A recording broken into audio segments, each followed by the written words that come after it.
மேடையில் அமர்ந்திருக்கும் வீரார்ந்த இயக்குனர்களே,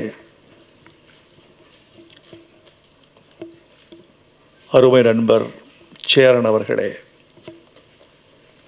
பாசத்திற்குரிய பத்திரிகையாளர்களே,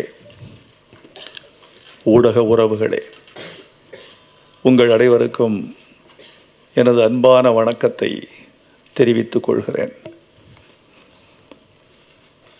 இயக்குனர், ஒளிப்பதிவாளர் செழியன் முன்மொழிந்ததை நான் வழிமொழிகிறேன்.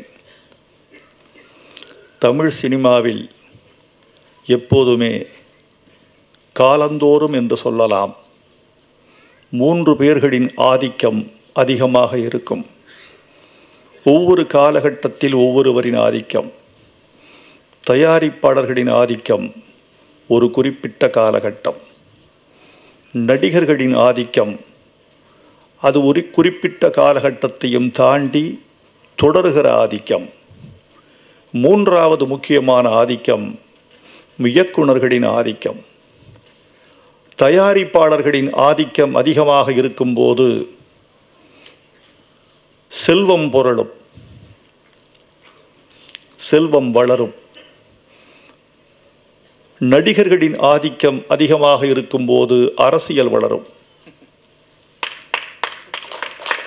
இயக்குனர்களின் ஆதிக்கம் எப்போதெல்லாம் அதிகமாக இருக்கிறதோ அப்போதுதான் கலை வளரும்.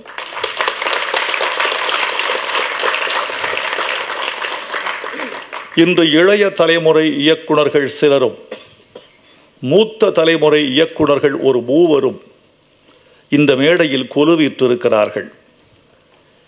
வாழையடி வாழையாக இன்று வந்திருக்கிற இளம் இயக்குனர்கள் தடம் பதிப்பதற்கு தடம் அமைத்து கொடுத்தவர்கள் பாரதி ராஜாவும் மகேந்திரனும் நம்முடைய இயக்குனர் KS ரவிக்குமாரும்.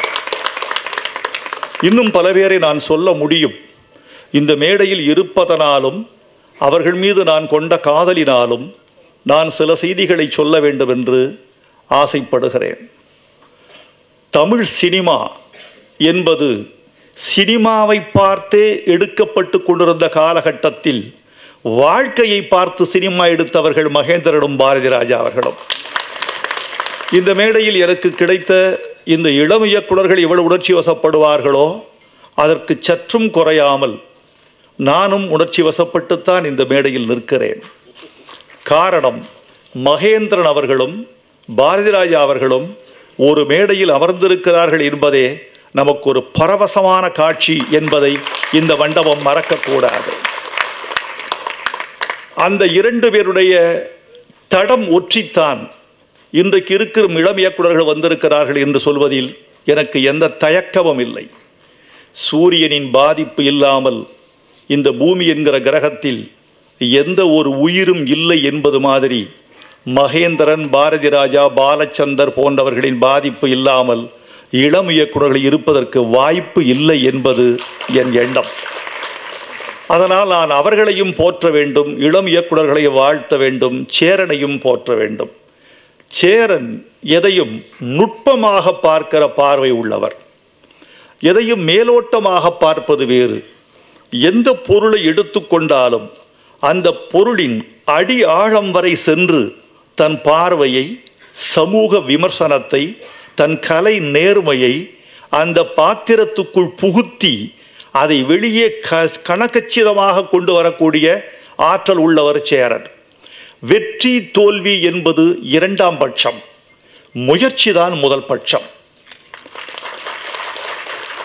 வெற்றி என்பது புலகாங்கிதமாகிறது, தோல்வி என்பது அனுபவமாகிறது. புலகாங்கிதம் மறைந்து போகும், அனுபவம் தழும்பு மாதிரி தடவிக்கொண்டே இருக்கலாம், அது காயத்தை காட்டிக்கொண்டே இருக்கும்.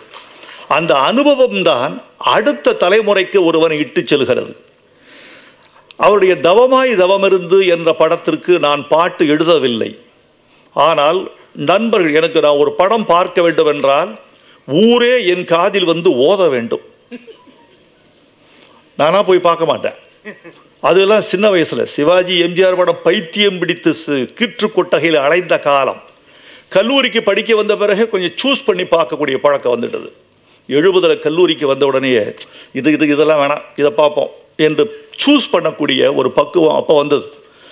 ஊரே சொல்கிறது தவமாய் தவமருது, இன்னும் பார்க்கலையா நீங்கள்? பார்க்கலையே, எப்படி பார்க்காம இருக்கீங்க? இப்படி சொல்லித்தான் என்னை படம் பார்க்க வைப்பார்கள். இப்போது அப்படித்தான் நான் பரியேறும் பெருமாள் பார்த்தேன், 96 பார்த்தேன், ராட்சசன் பார்த்தேன். அந்த படத்தை யார் அந்த பையன் யார் பேர் என்னப்பா, அந்த இயக்குனர் பேர் என்ன? மாரி செல்வராஜா. அந்த பையன் நம்பரை வாங்கு. யார்கிட்ட வாங்கினேன்? இயக்குனர் நடிகர் மாரிமுத்து. நடிகர் மாரிமுத்து என்னுடைய நண்பர், எனக்கு உதவியாளராக சில காலங்கள் இருந்தவர். அந்த படத்தில் அவர் நடித்திருந்தார். யார்கிட்ட எண் வாங்க? எண் பிடிப்பது அவ்வளவு சுலபம் இல்லை சினிமாவில். எவனவன் எண்களை சேமித்து வைத்திருக்கிறானோ அவன்தான் சமூகத்தை சேமித்து வைத்திருக்கிறான். உங்க கை தொலைபேசியில் ஆண்டுக்கு ஆண்டு சேர்த்து வைத்திருக்கிற எண்களின் எண்ணிக்கையை கூட்டிட்டு பாருங்க. நீங்க கடந்த ஆண்டை விட இந்த ஆண்டு குறைந்திருக்கிறதா என்றால் நீங்கள் சமூகத்தில் பின்தங்கி விட்டீர்கள்.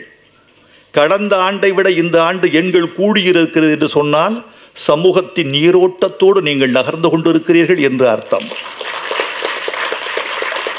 நான் என்னுடைய எண்ணில் பாலச்சந்தர் எண் இன்னும் வச்சிருக்கேன், அழிக்கலை. வாலி எண் இன்னும் வச்சிருக்கேன், அழிக்கலை. ஜெயகாந்தன் எண் இன்னும் வச்சிருக்கேன், அழிக்கலை. அப்படி தள்ளிட்டே வர்ற போது, அந்த எண்கள் வருகிற போது அவர்களோடு பேசத்தான் முடியவில்லை, நினைத்து பார்த்து கொஞ்ச நேரம் நெகிழ முடியும். அந்த நிகழ்ச்சிக்காகவே அந்த எண்களை எப்படியே வைத்திருக்கிறேன். மாரிமுத்துட்ட கேட்டு மாரி செல்வராஜை கூப்பிட்டு நல்லா பண்ணியிருக்க தம்பி என்று பாராட்டினேன். என்ன காரணம் என்றால், நல்ல படங்கள் வருகிற போது ஊடகங்களும் சமூகத்தில் கொஞ்சம் முன்னோடி இருக்கிறவர்களும் அவர்களை பாராட்டினால்தான் அந்த கரவொலிக்கு இணையான சங்கீதம் ஒரு கலைஞருக்கு வேறு எதுவுமே இருக்க முடியாது. இந்த 2 இயக்குனருடைய படங்களை பார்த்துத்தான் இவர்களெல்லாம் தெரித்து வந்திருக்கிறார்கள் என்பது ஒரு பெரிய உண்மை. சேரன் நுட்பமாக பார்ப்பார் என்று சொன்னேன் அல்லவா, அவரோடு பாட்டு எழுதுவது என்பது கொஞ்சம் மகிழ்ச்சியான விஷயமும் கூட, கொஞ்சம் சிரமமான விஷயமும் கூட. என்ன தெரியுமா, நான் பல இயக்குனர்கள் பாட்டுக்கு சொல்லுகிற போது என்னன்னா, பாட்டு எழுதுங்க சார். என்ன பாட்டு? ஒரு காதலன் காதலி சந்திச்சுக்கிட்டாங்க, அங்கே பாட்டு. சரி, இந்த காதலன் காதலிக்குள்ள ஸ்பரிசம் இருக்கான்னு கேட்பேன். தொட்டுக்கிறாங்களா தூரத்தில் இருக்காங்களா? தொட்டுக்கிறாங்களா தூரத்தில் இருக்கா? வச்சுக்குங்க, நீங்கள் வச்சுக்குங்க. அவன் 2 பேரும் நகரத்து பின்புலமா கிராமத்து பின்புலமா? கிராமத்தில் சந்திக்கிறாங்க, அவன் நகரம். இவன் என்ன தொழில், அவள் என்ன தொழில், குடும்பம் இருக்கா, சந்திக்கிற பொழுது என்ன? காலை என்றால் பாட்டு வேறு, உச்சி வெயில் என்றால் சொற்கள் வேறு, மாலை என்றால் பாட்டு வேறு, இரவு என்றால் வாக்கியங்கள் வேறு. நிலவு இருந்தால் வேறு பாட்டு, விண்மீன்கள் இருந்தால் வேறு பாட்டு, லாந்தர் வெளிச்சம் இருந்தால் வேறு பாட்டு, இருட்டு என்றால் வேறு பாட்டு.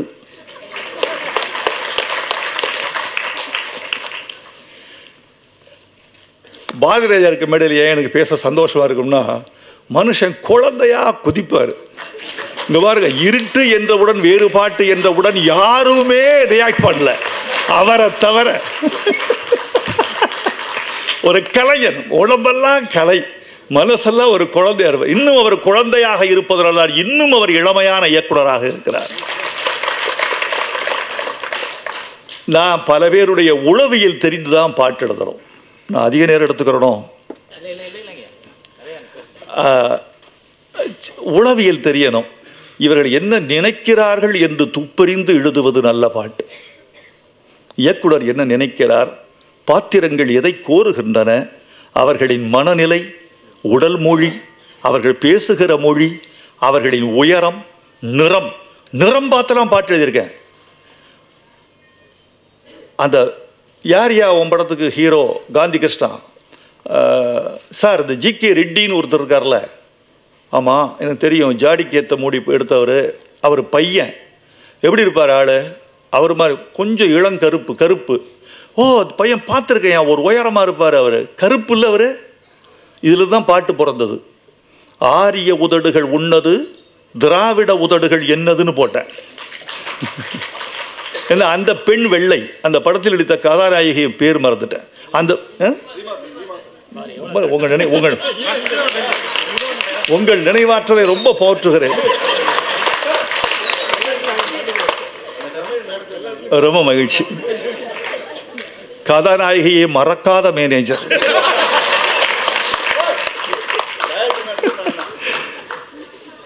இது நிறம் கூட சொல்லக்கூடாது. அவர் சேரன்ட்ட கேட்டேனே, அவர் ஒரு சார் ஒரு மண்பானை செய்கிறவன் ஒரு பெண்ணை வணைகிறான்ங்கிற பாட்டு. இதுக்கு பாட்டு முதல் வரியை கொடுத்தது இவர், நம்ம யாரு, நம்ம தேவா. தஞ்சாவூர் மண்ணு எடுத்து தாமரை, இது ஒரு ஃபோக். வெட்டி வேறு வாச கூட ஃபோக் தான், அது கூட அதெல்லாம் ஃபோக்கு தான், பழைய வரிகள் தான். அதுக்கு பிறகு இது இணைப்பது ரொம்ப சிரமம்.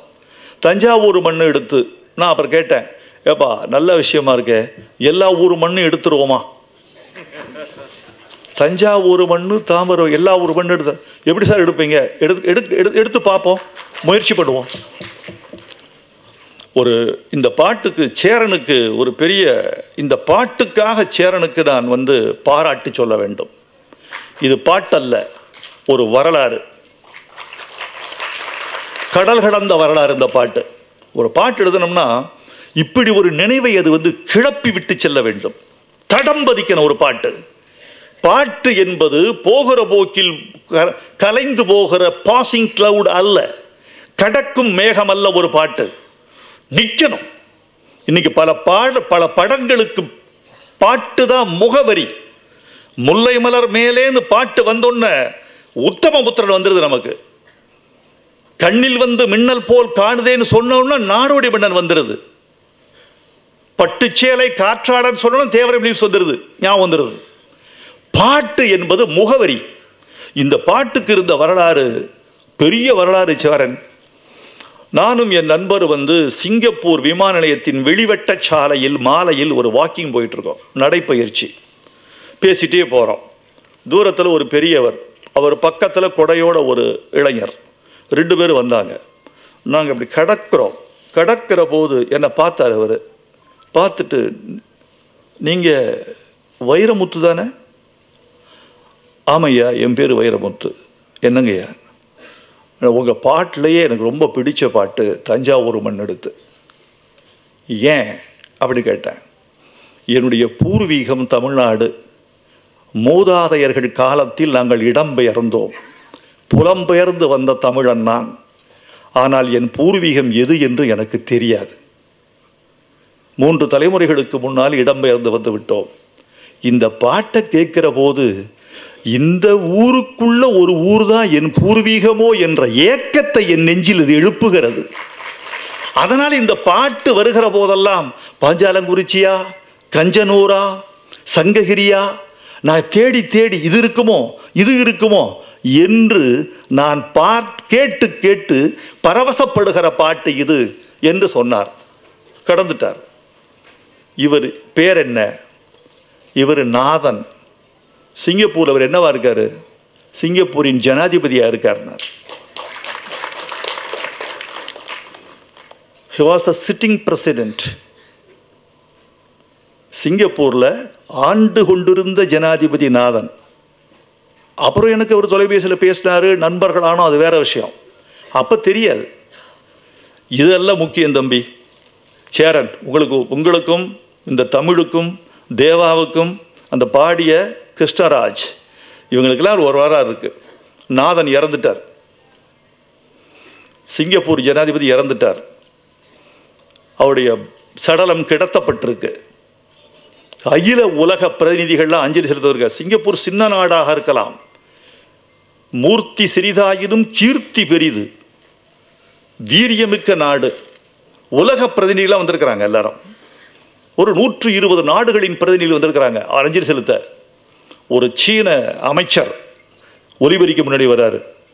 இப்போது நாங்கள் எங்கள் ஜனாதிபதிக்கு பிடித்த பாட்டை ஒலிபரப்பி அவரை அடக்கம் செய்ய போகிறோம். உன்னை தஞ்சாவூர் மண் எடுத்து ஒளிபரப்பப்பட்டது.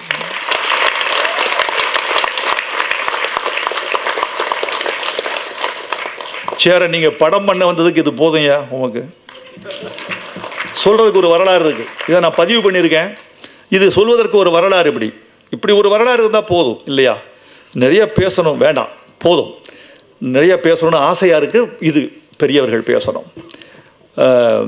நான் நிறைவாக சொல்ல வேண்டிய கருத்து, திருமணம் என்பது ஒரு சமீப காலத்து நாகரிகம்தான். ஆணுக்கும் பெண்ணுக்குமான இந்த உறவு என்பது பந்தப்படுத்தப்பட்டதும் சட்டபூர்வமாக வந்ததும் ஒரு அரசமைப்பு சட்டத்துக்குள் அகப்பட்டு கொண்டதுமான உறவு என்பது கொஞ்சம்தான். ஒரு 3000 வருஷம்தான் இருக்கும் திருமண பந்தம். தாலி வந்தது, திருமணம் வந்தது, இதெல்லாம் ஒரு 3000 வருஷத்து பந்தம் தான். இந்த 3000 வருஷத்து நாகரிகம் இன்னும் ஒரு 50 ஆண்டுகள் இருக்கலாம், 100 ஆண்டுகள் இருக்கலாம். திருமணம் தன்னுடைய கடைசி சுவாசத்தில் வாழ்ந்து கொண்டிருக்கிற காலகட்டத்தில் நாம் இருக்கிறோம். திருமணத்தை தாண்டி மனிதகுலம் வேறொரு நாகரிகத்தை நோக்கி எட்டு வைக்கும். திருமணம் என்பது முற்றுகையிடப்பட்ட ஒரு கோட்டை. உள்ளே இருப்பவர்கள் வெளியே வர தவிக்கிறார்கள், வெளியே இருப்பவர்கள் உள்ளே செல்ல துடிக்கிறார்கள். இந்த திருமணம் குறித்து சேரன் என்னென்ன நிகழ்த்தி இருப்பார். இது திருமணம் குறித்து நிகழ்த்தப்பட்ட ஒரு திரை உரையாடல் என்று எனக்கு இது பார்க்கிற போது தெரிகிறது. பார்ப்போம். இப்ப நீங்க சொன்ன தீர்வுகள் எல்லாம் 10 வருஷத்துக்கு தான் பொருந்தும். இந்த படம் வெற்றி பெறும். ஒரு 10 வருஷத்துக்கு நீங்க சொன்ன தீர்வுகள் பொருந்தும். அந்த தீர்வுகளை தாண்டிய பிரச்சனைகளில் திருமணம் என்ற நிறுவனம் சென்று சேரும். பிறகு தன்னைத்தானே புதிதாக வடிவமைத்துக் கொள்ள பார்க்கும். கடைசியில் இது ஒத்து வராது என்று வடிவத்தை கலைத்துவிட்டு வெளியே போய்விடும் திருமணம். அதுவரைக்கும் உங்கள் திருமணம் வாழ்க. வணக்கம்.